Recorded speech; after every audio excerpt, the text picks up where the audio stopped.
Nambol Ambush the Sienavani Hive Anisu Potri. Visnupur district in Nambol Sabaleka September Trama Panatuki Ambush the Sienavani Hive Mueni, Police na Phari. Manipur Police ki Siro Lamanhai, Kuntragon Humdo Shuba Assam Rifles ki personal Sinasa ki Ambush Duda, Sienavani Haina, Parabamu any Edudi, Wangbol, Hairu Tong, Laikai Digi Tongram, Sananda, Allies, Nasik, Allies Purakpa, say Tarakani Panam, Sukasampat Lemizam, Laikai Digi. Self-style LT Corporal Songtham Mahesh Elias Momo Elias Amo say Yankhi Matikawi. Songtham Mahesh Asi PLA Kumza English Samapan Maudra di Loinaduna Tabak Torokiba Senior Kedaramani Loinana Assam ki Guwahati Crime Branch ki Matinga Loinana Assam ki Guwahati di Paru Lekrehi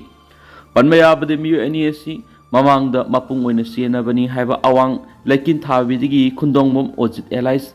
Kailal September Kunga Marita Polkraba Matunda, Makasa Trakpokong Tang the Pagalakpani Hadi. Taudo Dugi Matanga Tijin Bigi Tabak left and a Satari Hina Police Kisiroluduna, Makatari. Kundongum Ojit Police Custody Vimat Lautakibani. Mark Parki Badugi Matunda, Makatana Tijin Bamatam the Mark Masama Hokiba, September Taragamapanginung Tilpung Manga Makairon Tabada, Kuntrago Humdo Shuba ARG Kambu Mada. Nambol Sabaleka Satakibi Imbusaduda, Hakting Nana Yaubani Haina. Fongdok Saki Haina Manipur Police ki DGP ki office na Fongdok Kibane.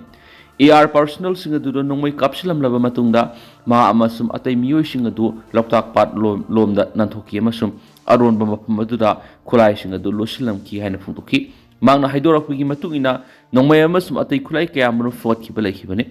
Pagalabu Kulai Singaduri, Magazine Mariga Loinana, A4 rifle ama, Magazine Aniga Loinana. High scale rifle ama, magazine mga kaloy na AK rifle ani, magazine ahung kaloy na insert rifle ama, let hot shell ahum AK gi nungay maru sa maguhumdra, M16 gi nungay maru sa niga tarakataru, insert gi nungay maru humfuga teren, mobile handset ama, wallet ama mas Aadhaar card ama pangki, mapuwahong pong sa tabagaloy na atay siya na basing pana ba thiri hay na, police na fungdo kibale kibane.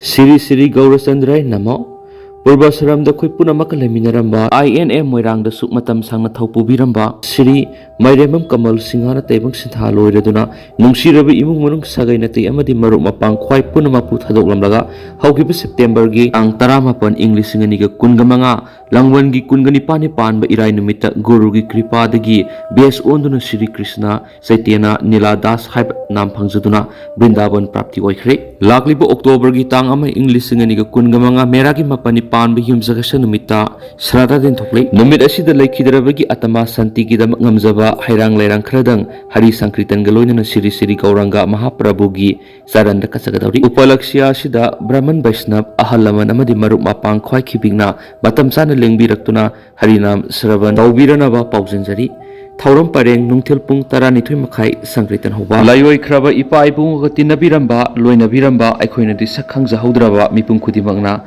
Laikidabagi Pauzela Sibuting Nabirabadi, Mahaki Aroiba, Mathau Mangam Pangtopasida, Laimana Matang Oirabasu Katpiduna, Sarugyaba Lakpi Yuhaina, Imung Manungi Muation Gimakati Pauzenjari ba Imung Manungsing, Mapam, Mairembam Laikai Moirang, Tauram Topam, Mairembam Laikai Mandap Moirang,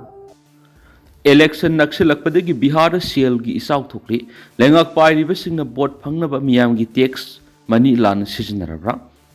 Bihar Lakadori say Siga Aroiba Matam the Pangtokadoriba Mikalasi Naksilakpaga Iroinana, Nitis Kumar Gilengana Tuan Makalgi, welfare scheme Kaya no Pekatuna, State Adugi Miam Tazavigi Wang with Yamlava Sendam Kiagi, Ganava no Pangamli.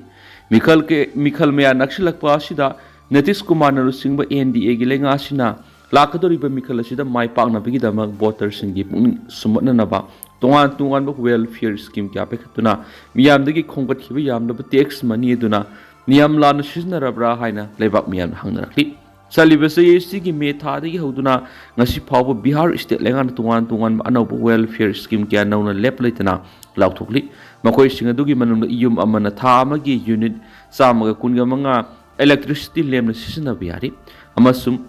Kutir Yoti Yozanagi Makati State, Aduda Ladiba, below property line gi Makada Ladibi Imunung Shingamasagi Yungi Matata, Lemna, solar installation Tobi Kudong Saba Piba, Stelinga Kitabak Loba Nupi Oibishing the Sada Contraga Mangagi, Reserve Tamduna, Nupi Oibishing Butabuk Pigan Laktokiva,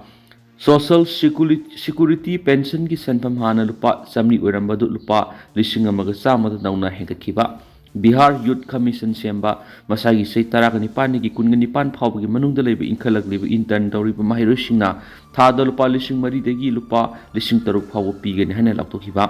tourism gi lamda haujuk leiriba anauba damjan ki mandirbu puna lupa crore chanipan ga marfugani thuga point 87 nauna thada duna sengbatkani haina laktokhiba tuan bi state singda hingnana bagi damakta thabak toriba bihari singna masagi mayumda lakpa matamda lenga ki makai digi mating piba asidana tana ngarang prime minister Narendra Modi na Bihar mukhya mantri mahila rozgar yojana gi makhad state aduna leiba yumgi nupi lakh 100 da lupa lising taragi senfam masa masagi account da hapkiba asina singba kya yauri leiba asida pangthokpa mikhal singda state aduda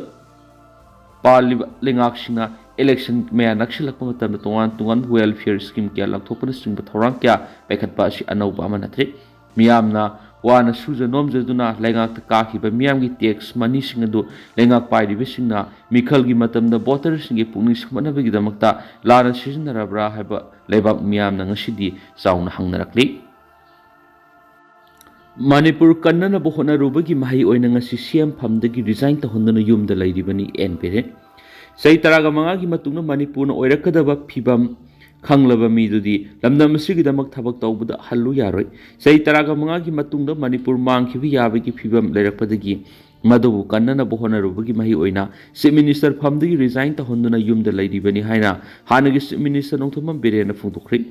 Haribu wapam asi North Eastern Reorganization Cultural Association Football Club Neroka FC gi sai humfu surakpagi Diamond Jubilee Celebration sangakpam lampakta pangdokhibagi thoramgi athoiba mithunglen gi warol piraduna phungdokhibani mangna makhata na hai hauji jiksu Manipur gi oirakadaba phibam khangdriba miyoisingnasu pangang dangangli makhoi sunongmadi soidana wakhal tarakhigani Manipur da lairi bai khoi maselna su amat oina punsinarabadi karisu leibanati mamangda thokibi issue kya ga yengnarubada ngasigi issue sidi karisu leibanati aikhoina hek punsinnarakpa matamadda irang asi irai laina rusinma ngangmani issue asigi maramda khanglaga nganglakpa sairakpa takpirakpa dudi akaiba leiti adubu kari amat khangdana nganglakliba singasina phataba miyoisingda lakshin oheli aikhogi lammina loina lobo loikhraga aikhoina swaida lam kharagi damak sambal hinjinbagi damak khatna seinabagi thatoksi aigi issue na mangda tharaga leibaki issue na uba ngamlaktabadigi aikhoi masel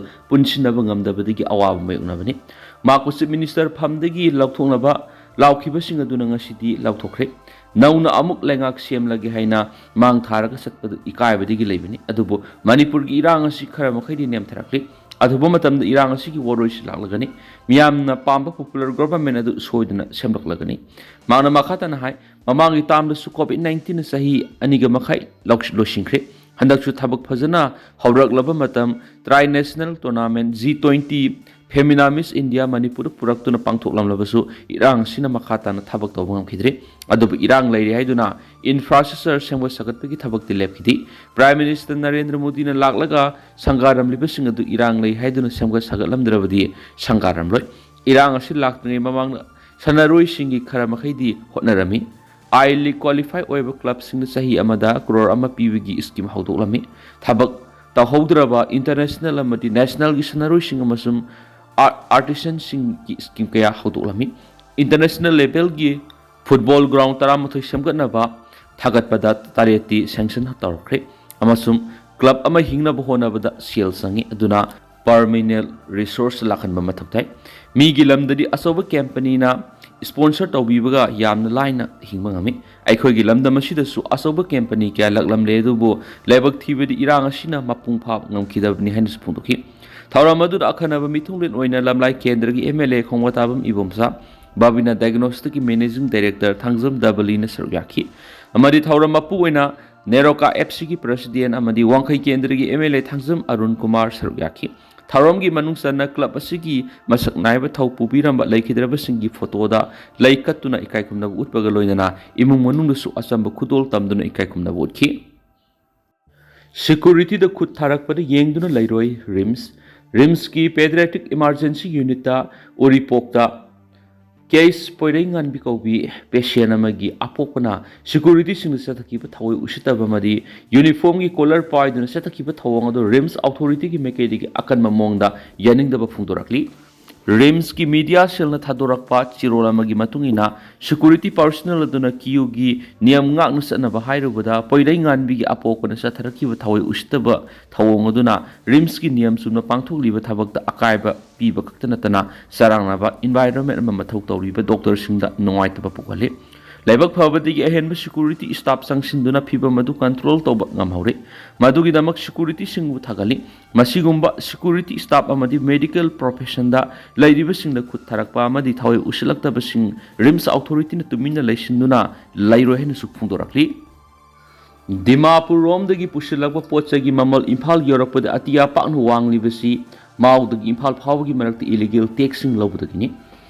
May 3 English nganiga kungo humdoida Manipura haurakhiba tamthiraba lan asigi khudongchaba lawduna state asigi maru oiba lifeline ani Imphal Dimapur NH2 amasum Imphal Jiribam NH37 lambi ani sida mausagumna passenger service tawba makhal kyagi gari sing Sadoksin tawgi masing khangan hantarakhibaga loidana Manipur miyam gi ana lengi hidak langthak sing yauna tangai phadana sangba polam sing hondok honjin tawriba truck sing gi masing hantakrabasu hauzik phawbada maru oina NH2 da Dimapur phawduna mapani gi pusilagba posai sing gi mamal imphal yorakpada atia paknu wangli sigi maru oiba maram sing gi manungda amadi maudagi na imphal phawgi marakta leiba tungan tungan ba mafam 13 lomda lawpham thoktaba tek sing lawbadagi oiramlei Hiramasi matangda NH2 da Manipur miyamgi makhal punamaki pochai sing puthok pusin tawrakliba miwe mana pausi amara phungdorakpada mahakna Dimapur dagi purakpa lengoi Kalapahat thadama matamda truck load amada lupa lising kunthra ka truk lawi adubu karigumba lengoi si imphal yorba matungda tampaki mafam amada thadaba matamda di lupa lising yankhai ka truk lawi haidi Masigi maram sing ni hairaduna mahakna hai Nagaland gi manung saliba Dimapur lansilakpadagi na Manipur gi mau gate phawbagi marakta Nagaland lenga ki oina suknatagi Kuzumar checkpost amaklai Hariba checkpost sida khakta Nagaland lenga ki maikaidigi sakataruk panba taraganithoi panba masum taragataruk panba khaidoktuna yamlabada lupa chongwa dagi lising phawbu lawi Hariba senpam asi Nagaland ki maikaidigi